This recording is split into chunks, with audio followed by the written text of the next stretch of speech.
Ya,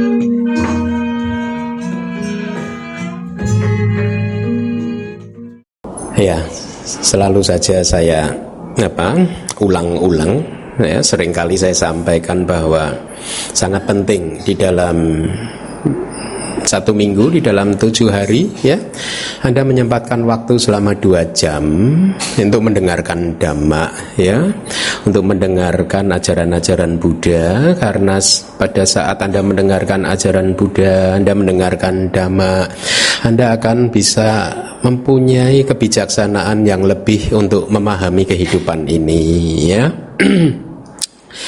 Ingat bahwa kebenaran mulia yang pertama tentang penderitaan adalah kebenaran yang harus harusnya Anda pahami secara menyeluruh. Ini nasihat dari Buddha, ya, bahwa kehidupan ini harus kita pahami secara sempurna, ya, harus kita pahami secara menyeluruh, secara lengkap. Karena dengan pemahaman yang lengkap, dengan pemahaman yang menyeluruh, maka Anda akan mempunyai satu kebijaksanaan, mempunyai satu pemahaman yang tepat terhadap kehidupan ini, ya. Seringkali seseorang itu menderita hanya dikarenakan mereka tidak paham kehidupan ini bagaimana. Karena mereka tidak memahami kehidupan ini seperti apa, akhirnya mereka menggantungkan kehidupannya kepada makhluk lain, menggantungkan kehidupannya kepada manusia lain, kepada orang lain, mengharapkan bantuan dari makhluk lain, ya, dimanapun makhluk tersebut berada. Tetapi kalau kita memahami ajaran Buddha ini dengan baik, ya, Anda semua tahu bahwa kita ini adalah pencipta dari kehidupan kita sendiri. Tidak ada yang menciptakan kehidupan Anda. Anda mendapatkan kebahagiaan itu karena ciptaan dari Anda sendiri. Anda mendapatkan penderitaan itu pun juga merupakan ciptaan dari perbuatan Anda sendiri. Oleh karena kita adalah pencipta dari kehidupan kita sendiri, maka ciptakanlah kehidupan yang baik.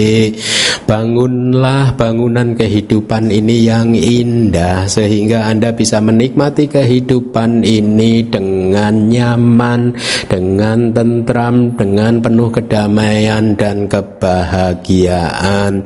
Ibaratnya seseorang yang membangun rumah tinggalnya, kalau mereka tidak membangunnya dengan menggunakan pengetahuan yang memadai, akhirnya rumah tinggal tersebut tidak bisa dipakai untuk tidak bisa ditinggali secara nyaman, penuh kedamaian, penuh kebahagiaan. Tetapi sebaliknya, kalau rumah tinggal itu dibangun dengan pengetahuan yang baik, dibangun sesuai dengan kebutuhan-kebutuhan kita, ya, sehingga akhirnya menjadi satu bangunan yang indah, yang nyaman untuk ditempati, ditinggali, akhirnya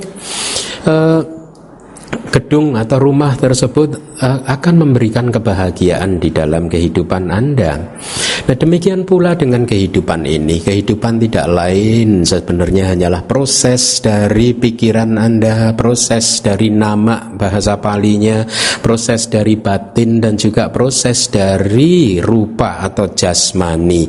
Kita adalah makhluk yang hanya sesungguhnya terdiri dari nama dan rupa, batin dan jasmani. Kedua fenomena yang berbeda ini mempunyai hukumnya sendiri-sendiri, mempunyai aturannya sendiri-sendiri. Keduanya itu hanyalah fenomena yang berjalan sesuai dengan aturan dan hukumnya masing-masing. Tidak ada yang mengendalikan, maksud saya tidak ada makhluk yang mengendalikan fenomena tersebut, ya. Oleh karena itu, kebenaran mulia yang pertama, yaitu tentang penderitaan, Buddha mengajarkan harus atau hendaknya kita pahami sebaik-baiknya. Kita pahami secara menyeluruh, ya. Dengan memahami kehidupan ini dengan sebaik-baiknya, dengan sempurna, maka Anda hidup akan menjadi sangat nyaman, karena sudah tidak ada lagi misteri lagi, sudah tidak ada lagi pertanyaan-pertanyaan lagi, kenapa saya sedih? Tidak ada lagi pertanyaan-pertanyaan lagi, kenapa saya menderita? Tidak ada lagi pertanyaan-pertanyaan misalkan kayak yang terjadi belakangan ini, ya, banyak dari umat yang dicekam oleh rasa ketakutan. Lihat, ketakutan yang Anda rasakan menjelang tanggal 4 November itu ketakutan yang layak muncul tidak? Ya? Saya tanyakan, apa yang Anda takutkan sebelum tanggal 4 November terjadi tidak? Tidak kan? tapi takutnya sudah muncul. Berarti rugi nggak? Rugi dong. Ya. Nah, dengan memahami nama dan rupa, dengan memahami batin dan jasmani, memahami kehidupan ini dengan sebaik-baiknya, maka Anda memahami kebenaran mulia yang pertama. Ini adalah tugas dari kita semua. Pahami kebenaran mulia yang pertama tentang penderitaan. Buddha tidak mengajarkan kepada kita bahwa penderitaan harus dihancurkan. Penderitaan harus dipahami sebaik-baiknya. Penderitaan tidak bisa dihancurkan. Setiap kali Anda mencoba untuk menghindari penderitaan, menghancurkan penderitaan, maka setiap kali pula Anda malah akan memperberat penderitaan Anda. Anda akan malah meningkatkan intensitas dari kesedihan, stres, depresi Anda. Oleh karena itulah kita harus memahami kehidupan ini dengan baik. Kita harus memahami penderitaan ini dengan baik. Penderitaan tidak untuk dihancurkan, karena penderitaan adalah efek dari satu sebab. Kalau Anda ingin menghancurkan sesuatu, katakanlah ya, maka yang harus dihancurkan adalah sebabnya. Duka itu bukan sebab. Ya, yang harus dilenyapkan adalah sebab dari munculnya duka atau penderitaan, yaitu apa? Nafsu-nafsu keinginan kita.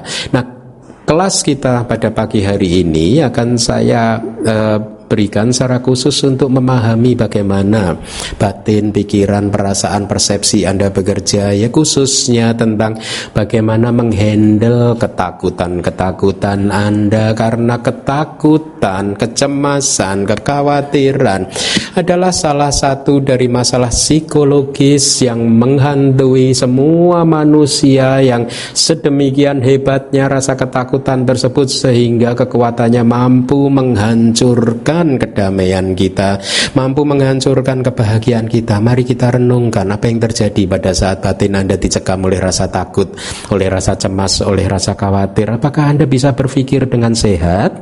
Apakah Anda bisa berpikir dengan normal? Lihatlah, ketakutan telah membunuh Anda.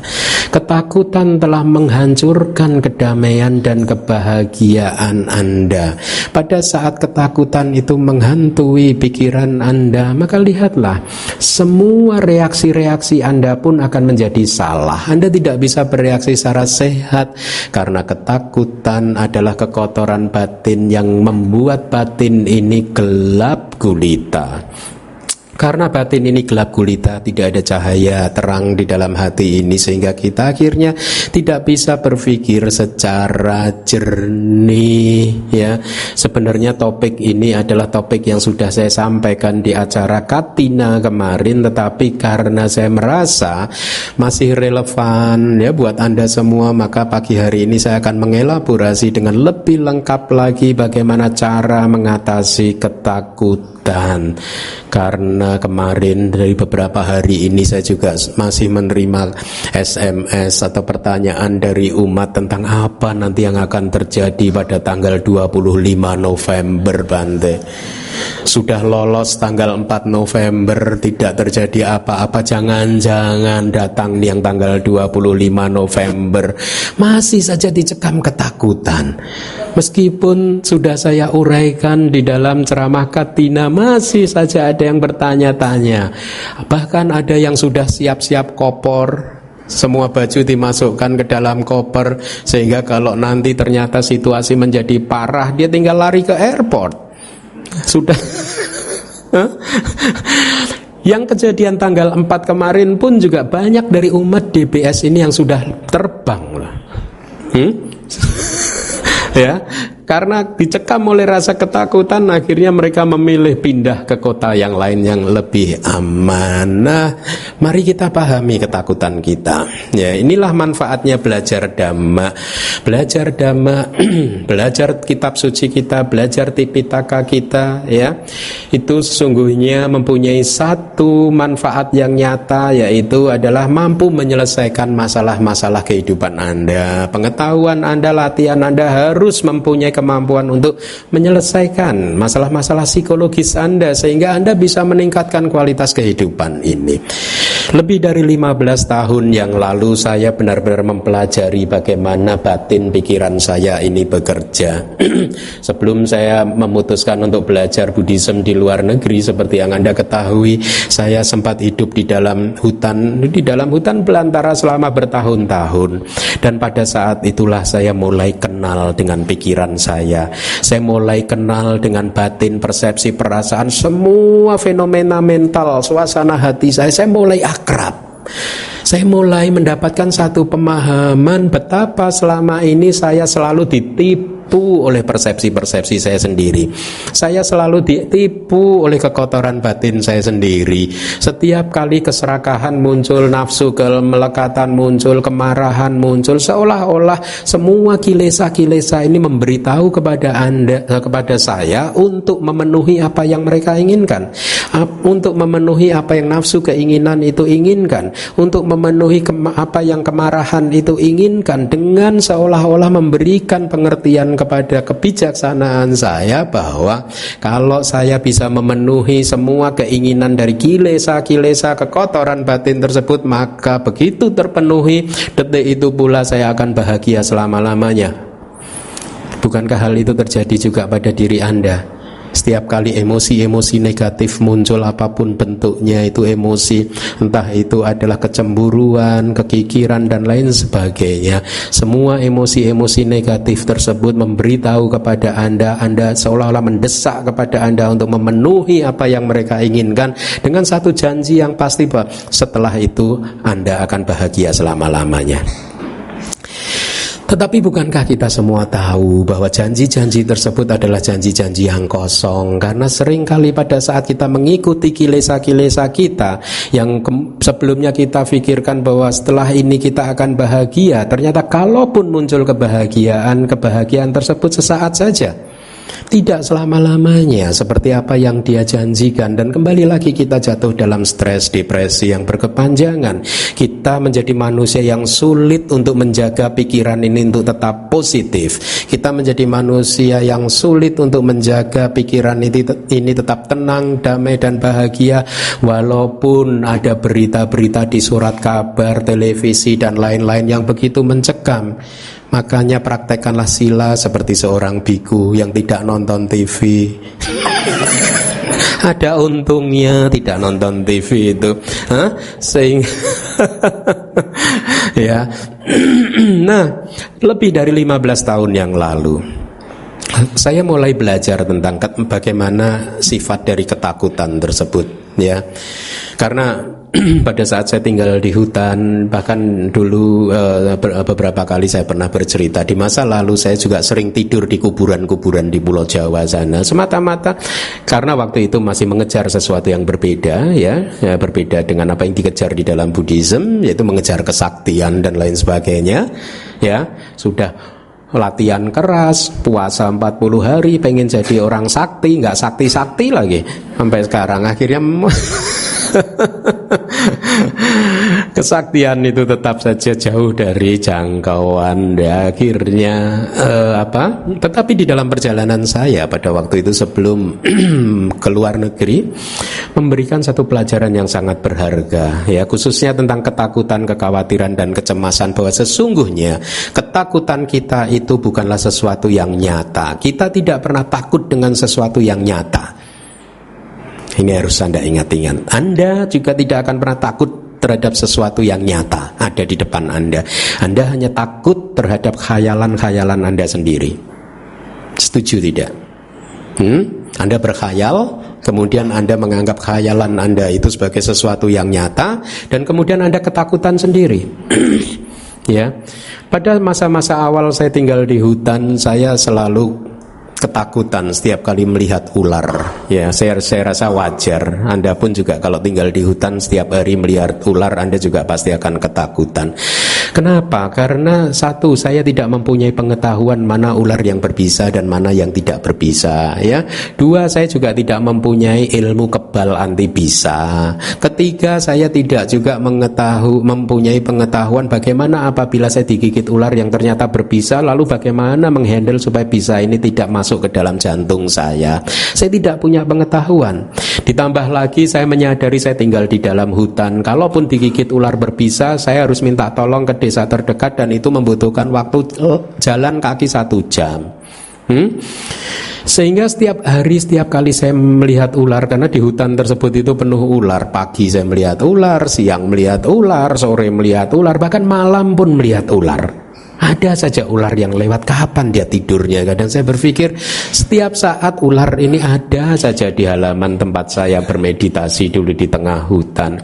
Nah, ketakutan itu sangat mengganggu saya, ya. Bahkan pada saat saya awal-awal di hutan atau di kuburan gitu, selama matahari itu belum terbit, selama itu pula lah saya akan mencoba mata saya untuk terbuka. Tidak berani untuk tutup mata, tidak berani untuk tidur.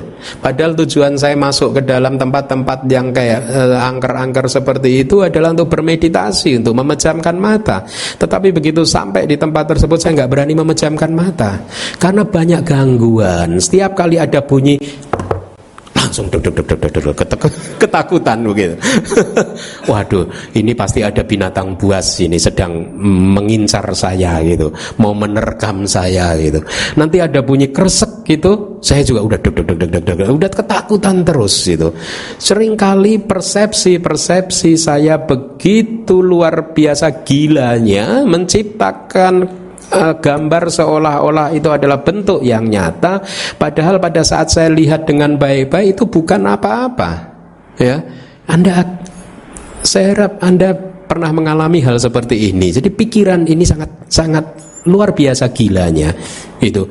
Jadi menciptakan bayangan seolah-olah ini adalah bentuk makhluk tertentu, ya, dan akhirnya kita percayai sebagai benar-benar makhluk yang makhluk halus katakanlah, dan kemudian kita ketakutan sendiri.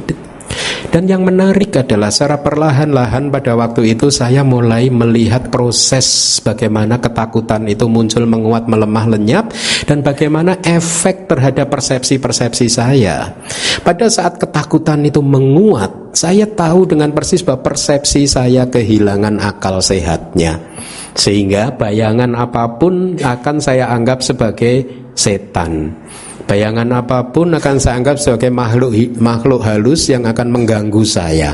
Saya mulai kehilangan akal sehat. Dan saya mulai mengerti pada saat ketakutan tersebut melemah dan lenyap, persepsi saya mulai menjadi jernih kembali, sehingga akhirnya persepsi tentang bayangan yang saya anggap sebagai makhluk hidup tersebut lenyap, berubah menjadi ternyata itu hanyalah sinar cahaya rembulan yang jatuh menimpa daun dan dahan atau pohon-pohonan di dalam kuburan atau di dalam hutan. Nah, saya sangat menikmati masa-masa seperti itu, karena pada masa-masa seperti itu kebijaksanaan saya untuk memahami bagaimana cara bekerjanya pikiran saya ini mulai tumbuh, bahwa ternyata, ya, tidak ada sesuatu yang tadinya saya takutkan pernah terjadi selama paling tidak 1 tahun ini, ya, bahwa ternyata meskipun saya setiap hari ketakutan sama ular, tetapi 1 tahun ini saya tidak pernah digigit ular, dan bahkan sampai saya keluar dari hutan tersebut sampai hari ini saya nggak pernah digigit ular. Tetapi khayalan-khayalan saya, bayangan-bayangan saya tentang ular itu, ketakutan-ketakutan saya tentang ular itu udah muncul berkali-kali selama beberapa tahun saya tinggal di hutan tersebut.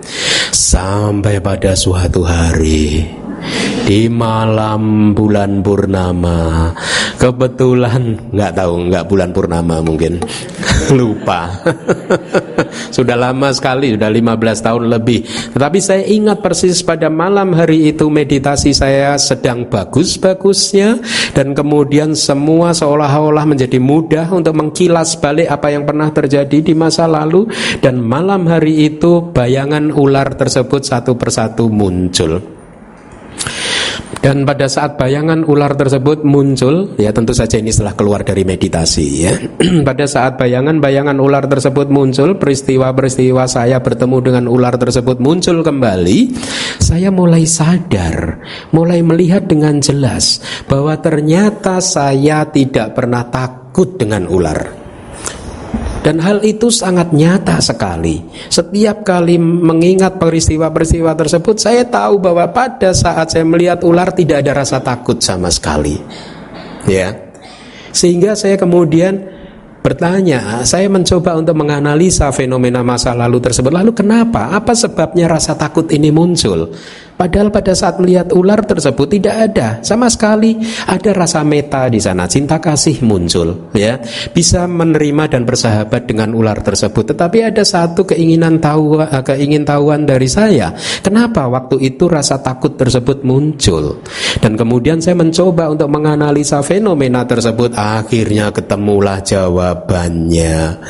Jawabannya adalah bahwa saya takut terhadap ular tersebut karena saya berpikir bahwa ular yang ada di depan saya ini adalah ular yang berbisa.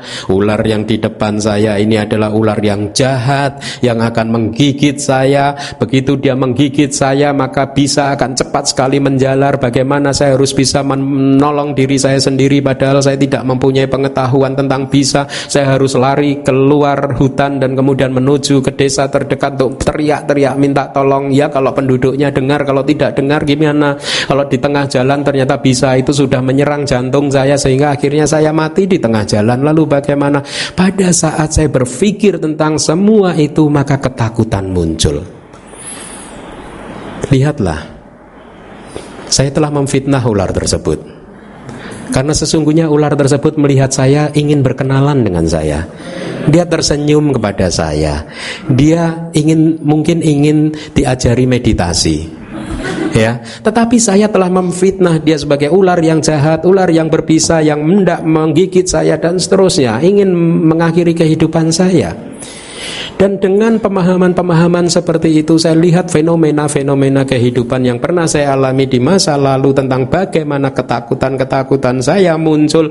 Semuanya ternyata jawabannya sama, bahwa saya tidak pernah takut terhadap apa yang sedang saya hadapi saat itu. Saya hanya takut terhadap apa yang menurut saya akan terjadi setelah ini. Lihat, saya telah memfitnah ular. Saya telah menjadi seorang dukun yang bisa meramal apa yang akan terjadi setelah ini. Tapi dukun yang patut dikasihani karena ramalannya gagal terus. Nah, coba Anda renungkan, ketakutan-ketakutan Anda pun juga muncul pada saat Anda menjadi seorang dukun, pada saat Anda meramalkan apa yang akan terjadi setelah tanggal 4 November. Saat ini pun Anda sudah mulai meramalkan apa yang akan terjadi tanggal 25 November. Dan kejadian tersebut belum muncul, Anda sudah dicekam oleh rasa ketakutan. Tidak bisa tidur, makan juga tidak enak, ya. Sudah mulai memasukkan baju ke koper-koper, sudah mulai pesan tiket. Dan Anda dicekam oleh rasa khawatir, cemas, ya, yang semuanya hanya akan menghancurkan ketenangan dan kedamaian Anda. Ingat, ketakutan adalah sisi gelap dari suasana hati kita yang tidak bisa muncul bersama-sama dengan suasana terang di dalam hati kita. Pada saat batin atau hati Anda dicekam oleh rasa ketakutan, maka pada saat itu tidak ada rasa damai. Karena rasa damai, ketenangan, kebahagiaan adalah cahaya yang menerangi hati kita. Ketakutan tidak pernah bisa muncul bersama-sama dengan cinta kasih. Ketakutan tidak pernah bisa muncul bersama-sama dengan kebijaksanaan. Ketakutan tidak pernah bisa muncul dengan kualitas-kualitas batin yang positif apapun yang bisa memberikan ketenangan, kedamaian, dan kebahagiaan. Ketakutan menghancurkan semuanya itu. Oleh karena itu sangat bagus sekali untuk memahami bagaimana karakteristik dari ketakutan Anda. Saya ulangi, Anda tidak akan pernah takut dengan apa yang ada di hadapan Anda. Anda hanya akan takut terhadap apa yang Anda khayalkan akan terjadi setelah hari ini. Anda tidak akan pernah takut dengan ular yang ada di hadapan Anda. Anda hanya akan takut terhadap khayalan Anda, pikiran Anda bahwa ular ini adalah ular yang berbisa yang akan membunuh Anda. Tetapi mari kita analisa pengalaman-pengalaman masa lalu Anda, seperti saya menganalisa pengalaman-pengalaman masa lalu saya pada waktu itu lebih dari 15 tahun yang lalu, bahwa ternyata di masa lalu semua yang saya takutkan, ya, dan ini juga berlaku buat Anda, berarti semua yang Anda takutkan, Anda cemaskan, Anda khawatirkan, saya boleh mengatakan sebagian besar, 90% mungkin kalau boleh memakai angka, sebagian besar dari apa yang Anda takutkan, apa yang Anda khawatirkan akan terjadi di masa depan tidak terjadi. Betul tidak? Lalu kenapa Anda harus takut? Kenapa Anda harus menghancurkan ketenangan dan kedamaian Anda, takut terhadap sesuatu yang terjadinya, kalaupun dia terjadi itu hanya kemungkinannya kecil sekali. Ya. Yang kedua, kalaupun ketakutan-ketakutan yang kemungkinan terjadinya itu sangat kecil sekali itu terjadi di masa lalu, ya, apa yang Anda khawatirkan benar-benar terjadi di masa lalu, ya, pernah terjadi di masa lalu, lihatlah pengalaman kehidupan Anda. Bukankah Anda mampu mengatasi kesulitan-kesulitan tersebut? Bukankah Anda telah berhasil melewati masa-masa gelap gulita tersebut? Bukankah Anda telah berhasil untuk menyelesaikan problem-problem yang menakutkan tersebut? Buktinya hari ini Anda bisa ada di sini, masih bisa tersenyum, ya, masih bisa mendengarkan dhamma, masih bisa belajar dhamma, masih bisa latihan meditasi.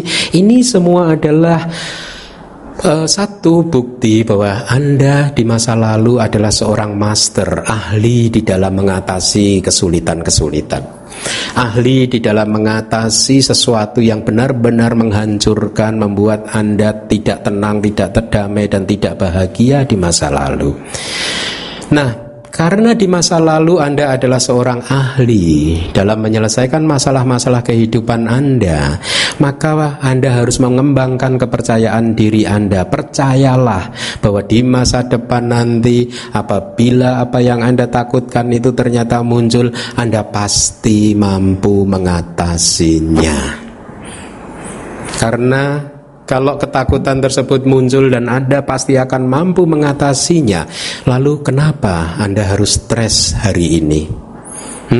Lebih baik ditunggu saja. Kalaupun benar nanti tanggal 25 sesuatu yang buruk itu terjadi, baru diatasi pada saat itu.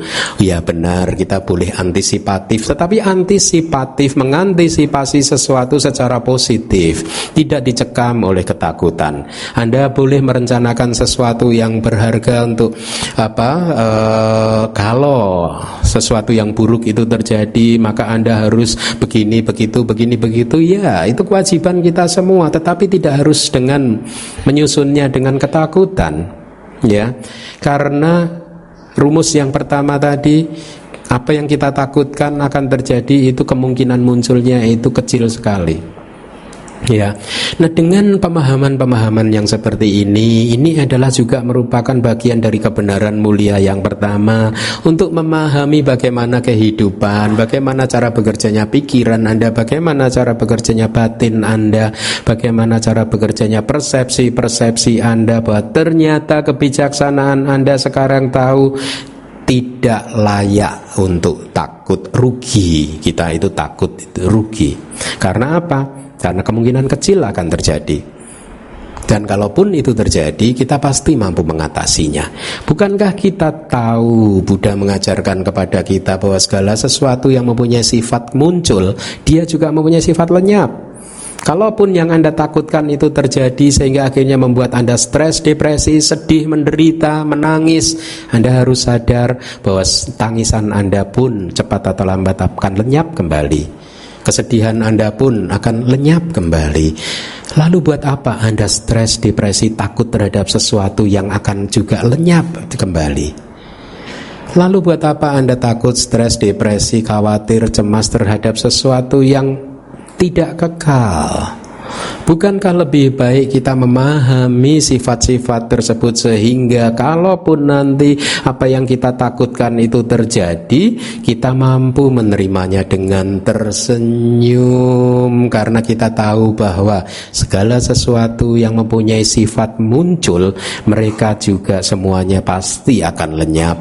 Segala sesuatu tidak ada yang kekal. Nah, membebaskan diri di dalam kehidupan ini dari ketakutan akan meningkatkan kebahagiaan Anda, ya, sehingga batin Anda mulai akan terbebas dari masa depan. Anda akan mulai mampu menikmati kekinian Anda, berada di saat sekarang, di saat ini. Ingat bahwa ketakutan yang benar-benar sangat merusak ketenangan, kedamaian, kebahagiaan, dan saya katakan ketakutan membunuh manusia. Ya, saya kadang heran, saya bukan seorang dokter, cuman saya senantiasa mengamati kenapa setiap kali ada seseorang divonis dokter mengalami bahwa dia mengidap penyakit yang mematikan, ya, sejak dia divonis katakanlah kanker, ya, selalu umat-umat yang saya tahu yang telah divonis oleh dokter tidak lebih dari 2 tahun setelah divonis meninggal dunia. Saya bukan seorang dokter, tetapi saya seorang guru abidama. Saya hanya mempelajari cara bekerjanya batin. Saya menyimpulkan pada saat seseorang divonis penyakit yang mematikan, maka sesungguhnya yang membuat dia meninggal dunia bukan penyakit tersebut, tetapi ketakutan dia mempercepat kematiannya.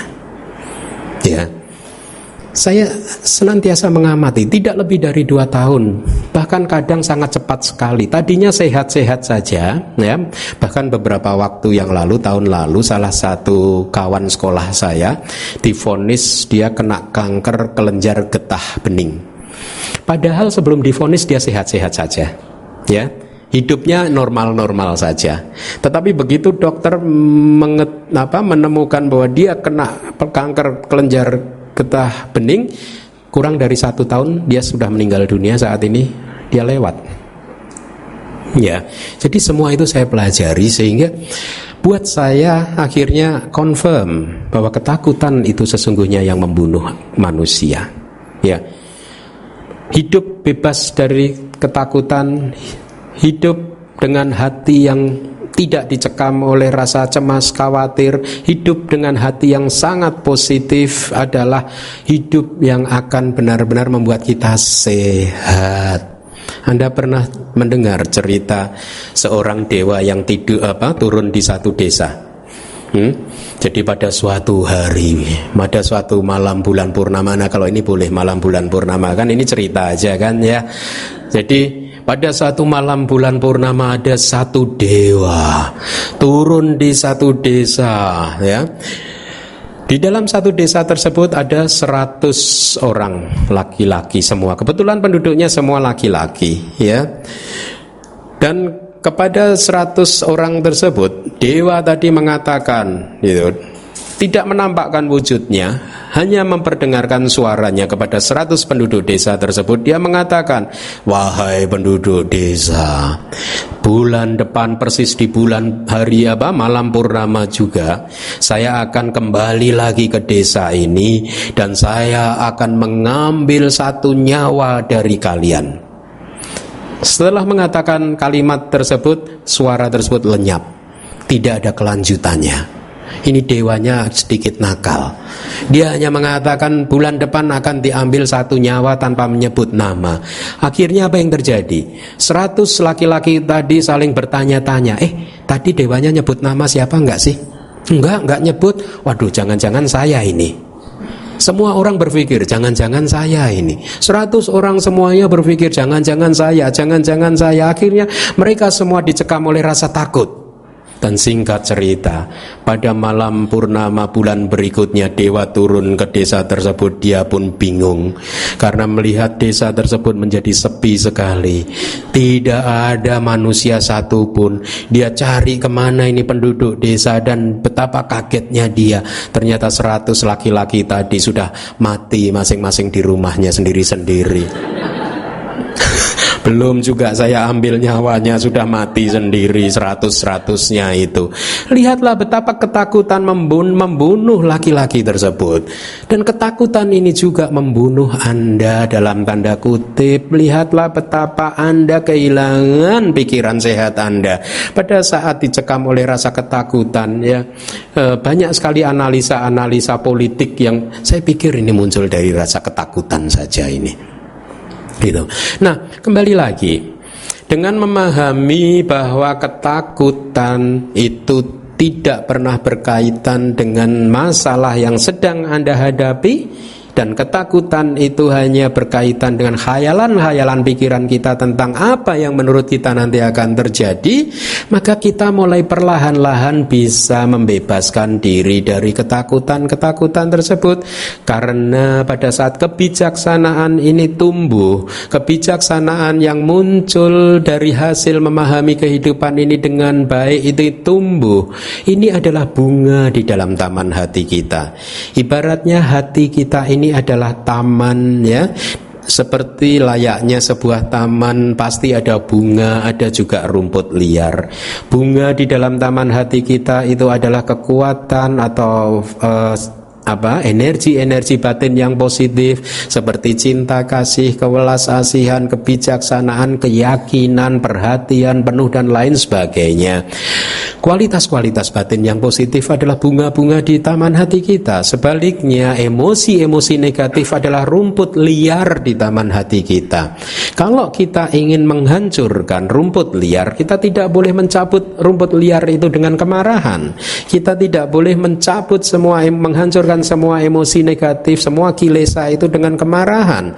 Yang harus kita lakukan adalah menumbuhkan bunga-bunga positif, kualitas batin atau kualitas hati yang positif. Salah satunya adalah kebijaksanaan yang mengetahui, memahami kehidupan ini dengan baik. Pada saat kebijaksanaan Anda tumbuh dari hasil mengkontemplasikan pengalaman-pengalaman kehidupan Anda dengan baik dan benar, ya, sesuai dengan ajaran Buddha, maka pada saat kebijaksanaan ini tumbuh membesar, dia akan mendesak rumput-rumput liar tadi, sehingga rumput liar tidak mempunyai kekuatan lagi untuk tumbuh. Dan sangat luar biasa sekali, pada saat kebijaksanaan Anda berkembang, Anda akan mulai melihat hal perubahan-perubahan di dalam kehidupan Anda sendiri, bahwa ternyata ketakutan Anda mulai jarang muncul. Ini efek dari latihan spiritual kita. Ada 2 poin di dalam latihan spiritual, ya, dampak yang bisa kita rasakan dengan jelas pada saat kita telah maju di dalam latihan spiritual Buddhis. Yang pertama adalah emosi-emosi negatif mulai jarang muncul. Jarang muncul. Kalau tadinya Anda katakanlah kemarahan Anda muncul 24 kali dalam 24 jam, berarti setiap jam muncul sekali.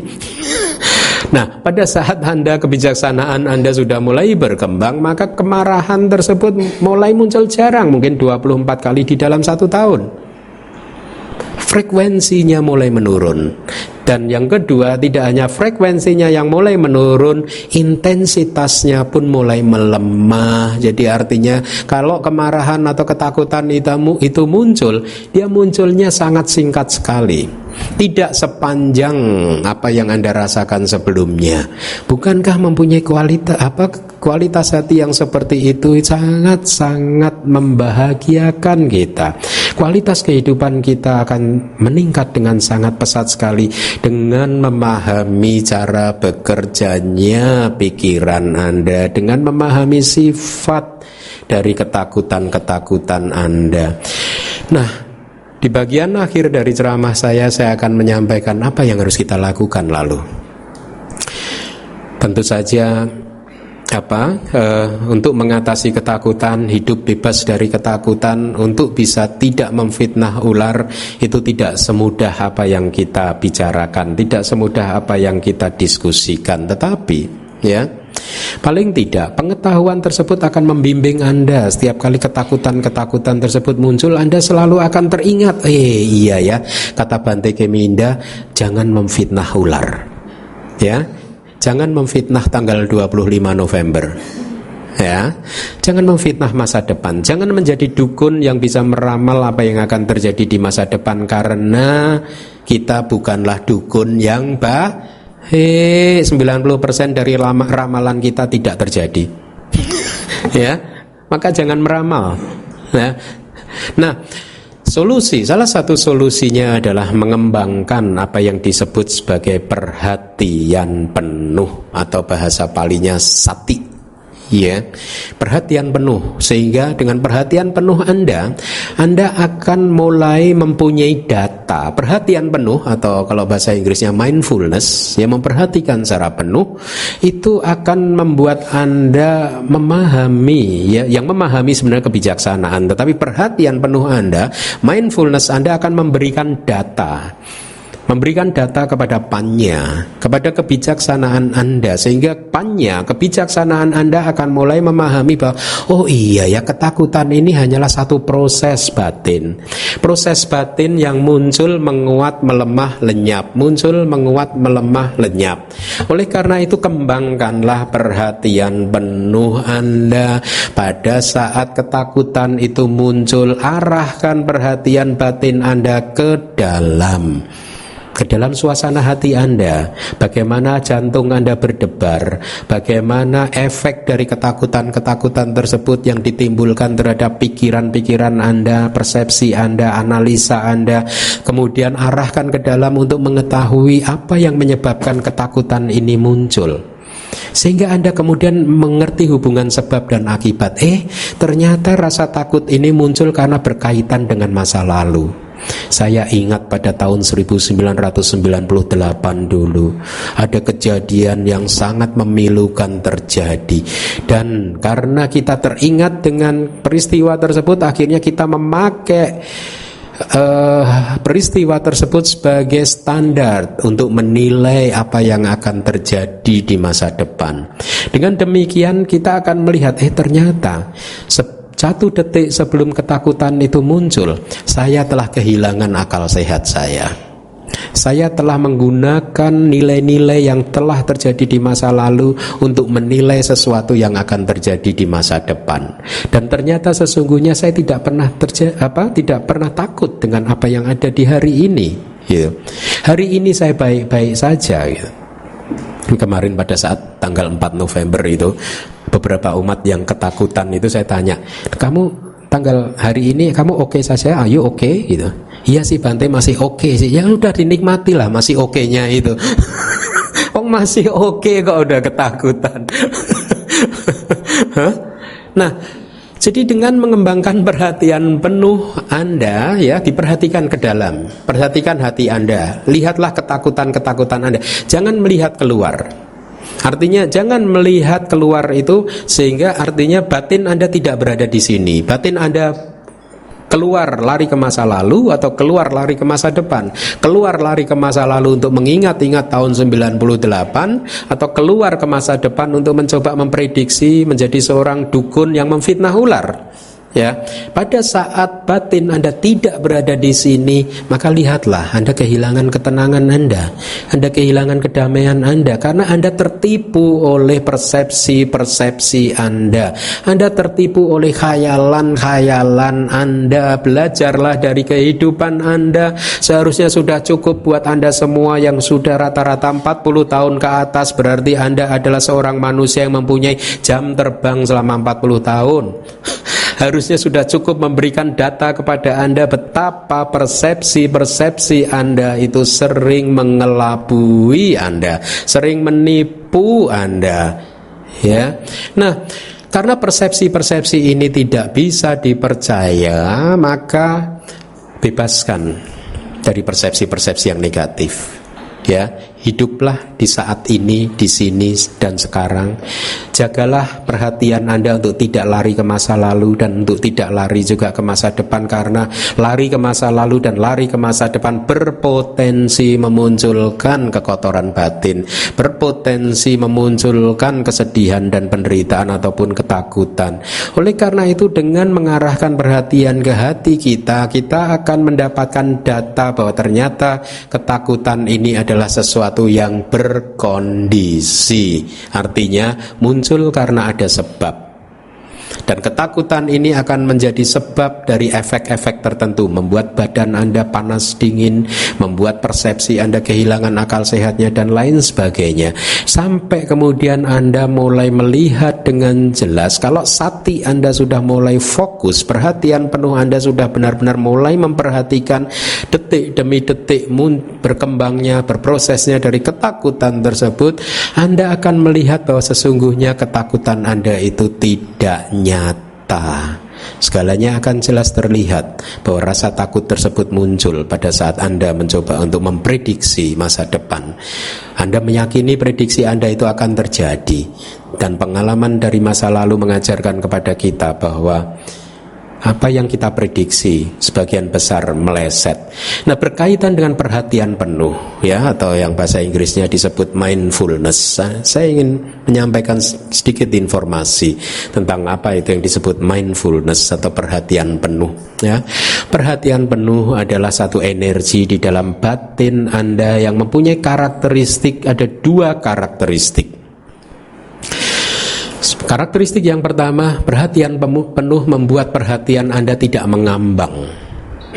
Ya, diberi contoh di dalam kitab-kitab tafsir kita, tidak mengambang itu tidak seperti benda yang ringan yang mengambang di sungai. Ya, nah perhatian penuh tidak mengambang seperti itu. Artinya perhatian penuh, kalau Anda menggunakan perhatian penuh, Anda benar-benar Anda arahkan untuk menganalisa nama dan rupa, maka perhatian penuh ini akan membawa Anda masuk ke dalam, ke lapisan terdalam dari fenomena nama dan rupa. Ya, akan tenggelam seperti benda yang tenggelam di dalam sungai. Ini hanya satu perumpamaan saja. Kalau Anda melatih perhatian penuh Anda, maka perhatian penuh Anda akan membawa Anda ke pusat dari segala fenomena, yaitu fenomena batin dan juga fenomena materi atau tubuh jasmani. Karena Anda mulai masuk lapis demi lapis sampai ke pusat dari fenomena, maka perhatian penuh ini akan membantu membantu kebijaksanaan, memberikan data dan informasi kepada kebijaksanaan Anda, sehingga kebijaksanaan Anda akan bisa melihat bahwa segala sesuatu itu ternyata anicca, dukkha, dan anatta. Ini karakteristik yang pertama dari perhatian penuh, energi batin yang disebut perhatian penuh. Jadi latihlah perhatian penuh ini, karena dengan perhatian penuh yang terlatih, Anda akan lebih mudah untuk memahami fenomena ini dengan lebih objektif lagi, ya. Kemudian karakteristik yang kedua dari perhatian penuh itu adalah sifatnya pandai, kepandaian, ya. Kalau tadi tidak mengambang, tadi itu diberi perumpamaan di dalam kitab tafsir itu seperti seorang raja, ya, yang kaya raya, mempunyai harta benda. Kemudian tetapi karena raja ini kan hidupnya kan penuh dengan kenikmatan panca indera, ya, sehingga dia suka lupa terhadap kekayaannya sendiri, terhadap harta bendanya sendiri. Itulah mengapa raja ini membutuhkan peran dari pembantunya, katakanlah kalau di kitab itu disebut sebagai bendaharawannya gitu. Nah, bendaharawannya ini akan secara periodik datang kepada raja untuk mengingatkan raja, raja, Anda itu punya 10 gajah, Anda mempunyai 10 kuda, Anda mempunyai emas sekian, Anda mempunyai permata sekian, dan seterusnya. Jadi bendaharawan ini tugasnya mengingatkan raja tentang harta kekayaan dari raja, ya. Setelah bendaharawan datang mengingatkan, kemudian raja teringat lagi, ya, akhirnya dia mulai mengapresiasi kekayaannya, dan setelah itu bendaharawannya pergi lagi. Pada saat bendaharawannya pergi lagi, rajanya lupa lagi, dia terjebak lagi dalam kenikmatan dan kepuasan panca indera, ya, sampai kemudian nanti harus diingatkan lagi oleh bendaharawannya. Nah, di dalam cerita ini, ya, raja itu adalah batin Anda, ya, yang berkecenderungan lupa terhadap sesuatu yang baik, lupa terhadap apa yang harus dilakukan, lupa terhadap pelajaran-pelajaran yang sudah pernah dipelajari, lupa bahwa ternyata segala sesuatu yang berkondisi itu adalah anicca, dukkha, dan anatta. Pada saat Anda dicekam oleh rasa takut terhadap apa yang menurut Anda mungkin akan terjadi, pada saat itu Anda lupa bahwa ketakutan Anda adalah tidak kekal. Karena kalau Anda ingat ketakutan Anda tidak kekal, kira-kira Anda akan takut nggak? Anda akan takut terhadap sesuatu yang tidak kekal nggak? Anda tidak akan pernah takut terhadap sesuatu yang tidak kekal. Anda akan takut terhadap sesuatu yang menurut Anda kalau muncul, dia muncul selama-lamanya. Nah, jadi itu sifat dari tidak mengambang, ya. Raja tadi adalah perumpamaan batin Anda yang terjebak dalam kepuasan dan kenikmatan indrawi, sedangkan bendaharawan raja yang mengingatkan raja tentang kekayaannya adalah sati, adalah mindfulness, adalah perhatian penuh. Inilah kalau di dalam Abhidhamma, sati itu adalah satu energi di dalam batin kita yang berkaitan dengan memori kita, dengan daya ingat kita. Ya, nah sati datang mengingatkan cita, ya, mengingatkan si raja, mengingatkan batin Anda, ya, bahwa kita harus melakukan dana, kita harus melakukan sila, ya, mengingatkan bahwa ketakutan itu pun adalah ketakutan yang tidak kekal, yang muncul karena ada sebab yang mendahuluinya. Ketakutan tersebut tidak pernah muncul berkaitan dengan sesuatu yang kita hadapi saat ini. Ketakutan itu hanya muncul pada saat pikiran lari ke masa depan. Nah, yang mengingatkan ini semua adalah perhatian penuh, ya. Perhatian penuh berkaitan dengan memori. Oleh karena itu seseorang guru-guru saya di Myanmar itu ada yang salah satu ada yang berusia 101 pada waktu itu, ya. Tetapi beliau masih bisa memberikan dhammatalk dengan sangat indah sekali. Ya, amazing, gitu. Seorang Bante yang umurnya udah 100 tahun, dhammatalknya masih sangat bagus sekali, gitu. Kenapa? Kemudian saya belajar Abhidhamma dan paham, oh karena beliau bermeditasi terus, ya, sehingga mindful, ya, memorinya sangat bagus sekali, ya.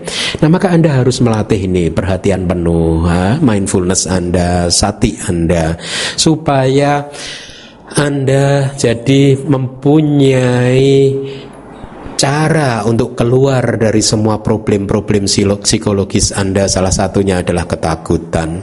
Nah, karakteristik dari ketakutan yang kedua adalah sifatnya yang pandai, kepandaian, ya.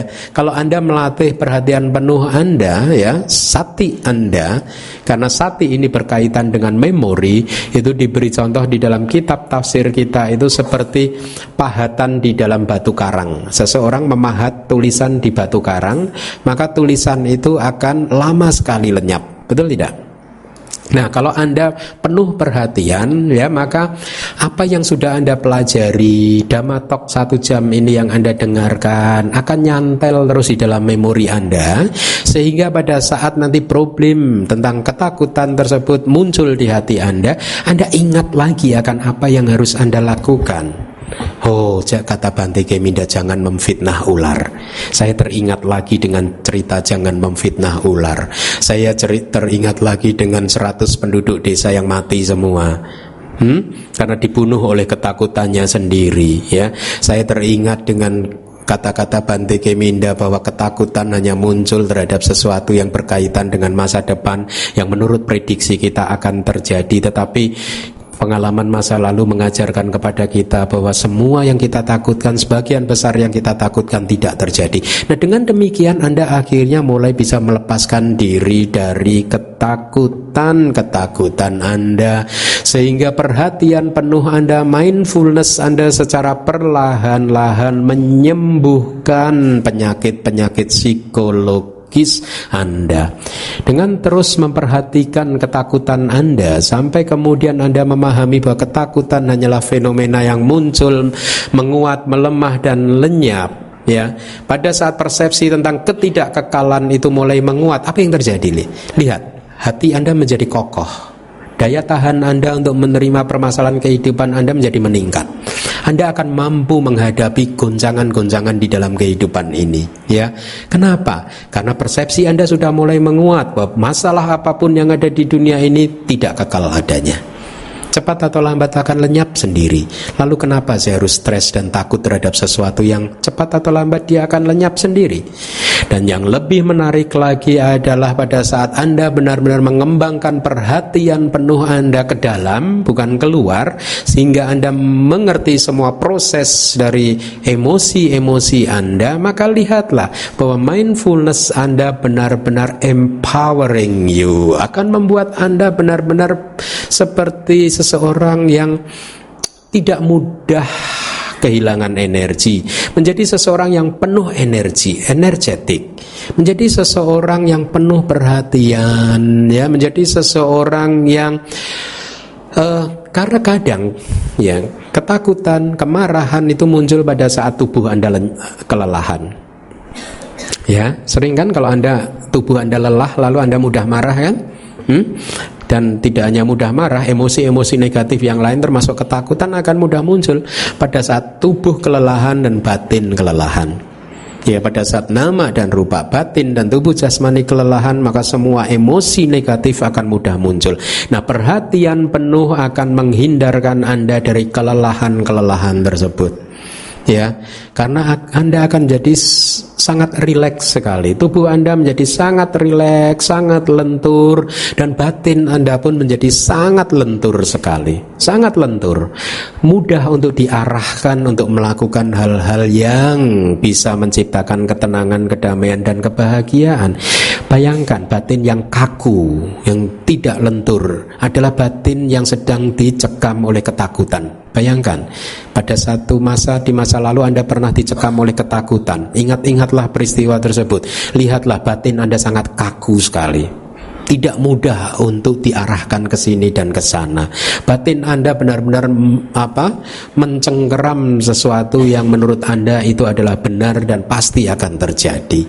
Nah, dengan mengembangkan perhatian penuh, batin Anda akan menjadi sehat, batin Anda akan menjadi lentur, dan dengan perlahan-lahan akan memberikan data tentang sifat dari ketakutan, bagaimana ketakutan itu muncul karena persepsi-persepsi yang salah terhadap peristiwa-peristiwa, baik itu dari masa lalu ataupun masa yang sekarang, yang kemudian kita pakai untuk menilai masa depan. Maka dengan demikian perlahan-lahan lihatlah Anda mulai bisa melepaskan ketakutan-ketakutan Anda.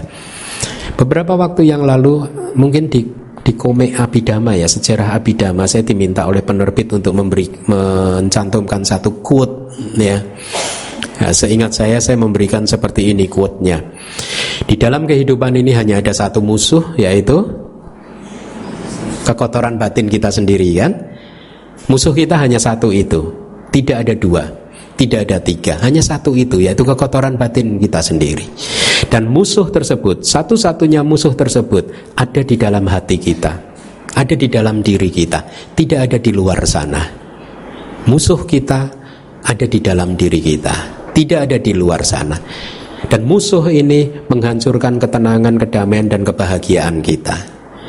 Bahkan terhadap musuh yang menghancurkan seperti itu pun kita harus memperlakukannya dengan penuh cinta kasih. Ini adalah filsafat yang sangat bagus. Terhadap semua emosi-emosi negatif Anda, ketakutan, kemarahan, kebencian, atau emosi negatif apapun, Anda harus memperlakukannya dengan penuh cinta kasih. Anda tidak boleh membenci kekotoran batin Anda sendiri. Karena kebencian, kemarahan terhadap kekotoran batin Anda sendiri akan memperkuat kekotoran batin itu sendiri. Jadi kembangkanlah penuh meta, cinta kasih bahkan terhadap musuh satu-satunya yang bisa menghancurkan ketenangan dan kedamaian Anda. Nah, dengan terus bersikap positif seperti ini, akhirnya batin secara perlahan-lahan mulai terbiasa untuk berpikir positif. Mulai meninggalkan kebiasaan lama untuk sering mengeluh, sering berpikir negatif, sering ketakutan. Ya, lihatlah, fenomena tanggal 4 November, fenomena tanggal 25 November, kan bisa dianalisa dari dua sudut, bukan? Sudut negatif dan sudut positif. Lalu kenapa ada sebagian manusia yang terbiasa selalu menganalisanya dari sudut yang negatif, yang lain dari sudut yang positif? Hal ini muncul karena kebiasaan-kebiasaan, karena kualitas batin. Seseorang yang sudah terlatih di dalam latihan spiritual mereka akan senantiasa bersikap positif. Itulah kalau Anda pernah SMS saya pada tanggal 4 malam, jam 10 malam saya bilang, udah jangan takut, tidur aja, ini saya mau tidur ini gitu. Jawaban saya, tidur saja.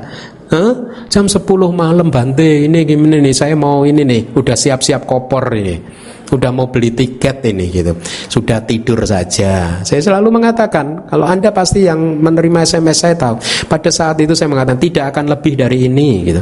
Apa yang Anda takutkan tidak akan terjadi. Benar tidak? Lalu tanggal 25 nanti gimana Bante, tanya gitu.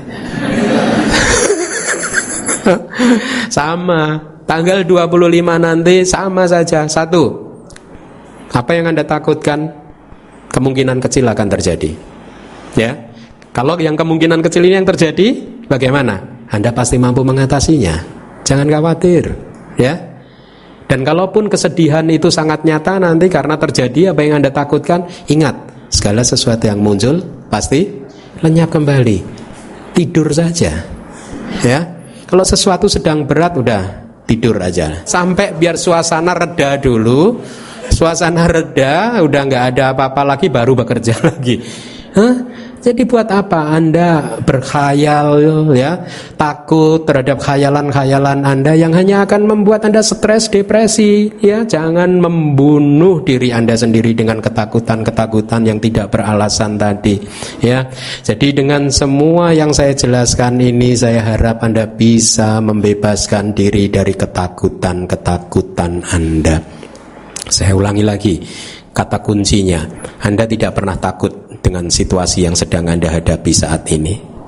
Anda hanya akan takut pada saat pikiran Anda menipu diri Anda, mengatakan kepada Anda bahwa sesuatu yang buruk akan terjadi. Seperti pada saat saya melihat ular tadi, saya memfitnah ular, padahal ularnya sedang tersenyum kepada saya. Dia mencoba memberikan dua mata yang terindahnya kepada saya, tetapi saya sudah memfitnah, kamu malah melototin saya. Oleh karena itu, jangan memfitnah ular. Karena ular itu ingin bersahabat dengan Anda. Jangan memfitnah tanggal 25 November. Jangan memfitnah masa depan, ya. Rugi kalau Anda harus takut terhadap sesuatu yang belum terjadi. Hiduplah di saat ini. Bebaskan diri Anda dari ketakutan. Bebaskan diri Anda dari kecemasan dan kekhawatiran yang semuanya itu hanyalah khayalan. Semuanya itu hanyalah ilusi-ilusi Anda, ya. Pada saat batin Anda dicekam oleh ketakutan, ingat kata-kata saya. Kalau harus tidur aja, ya. Baik, demikian, terima kasih.